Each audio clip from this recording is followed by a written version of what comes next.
Nous sommes dans le quartier chinois de Cholon, à Ho Chi Minh Ville, le marché de gros de Binh Tai où l'on trouve de la noix de cajou en provenance d'Afrique de l'Ouest pour l'essentiel, de Côte d'Ivoire surtout, premier producteur mondial de noix brutes.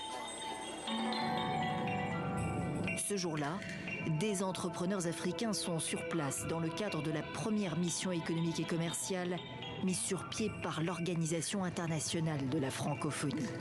Ils ont rendez-vous chez Mekong Tech, un fabricant de machines spécialement conçues pour transformer la noix de cajou. Ça devait être vide. Ces machines intéressent au plus haut point les acteurs de la filière. Quand vous regardez ces usines-là semi-industrielles, on ne les a pas. On travaille manuellement. Donc ça prend plus longtemps pour produire aussi en Bien sûr, bien sûr. Ce qui peut broyer en une journée, nous peut-être c'est en 3 ou 1 semaine. Le directeur général de l'usine est assailli de questions. Combien coûte une usine clé en main? Voilà. Du début jusqu'à la fin, 50 jours. 2,5 millions de dollars. OK. Pour l'ensemble. 2,5 million dollars. Process. Oui, c'est ça pour tout. Est-ce que vous accepteriez un partenariat qui permet par exemple à une entité ou à un homme d'affaires de pouvoir partager une expérience pour fabriquer les machines localement en Côte d'Ivoire et puis les vendre? L'industriel vietnamien est d'accord, mais avant tout, il a besoin de plus d'argent et de plus de conteneurs. Les prix ont été multipliés par 8, dit-il, une conséquence de la Covid. Il veut s'appuyer sur l'usine pilote installée à Yamoussoukro en Côte d'Ivoire, où la formation des ouvriers locaux a commencé. J'ai besoin de temps, mais à l'avenir, nous devrons être sur place. Est-il réellement prêt à transférer la technologie permettant aux Africains de transformer les noix chez eux? Oui, dit-il. Quand? Ce n'est pas très clair.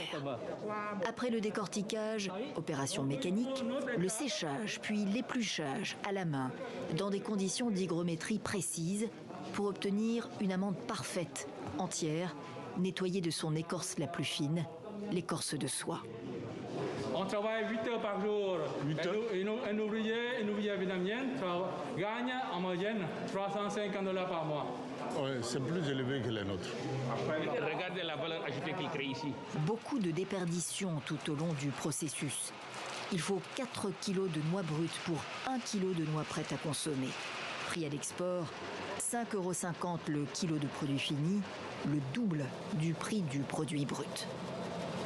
À la sortie, les entrepreneurs africains sont tous d'accord. Il faut que nous prenions toutes les dispositions pour que ce transfert de technologie soit une réalité au bénéfice de la population paysanne. C'est pour cela que nous sommes là. Il faut que nous soyons aussi agressifs. Parce que, bon, agressif dans le sens économique, il ne faut pas attendre que, bon, on vous donne ou tout tombe du ciel. Il faut qu'on arrache. Vous imaginez, si on transforme toute la noix de cajou en Côte d'Ivoire, il n'arrivera pratiquement rien ici comme matière première. Hein. Et c'est l'objectif? Oui, très clair, très clair. Pour l'heure, le Vietnam est le grand gagnant de la transformation de la noix de cajou. Premier exportateur mondial, il compte bien le rester.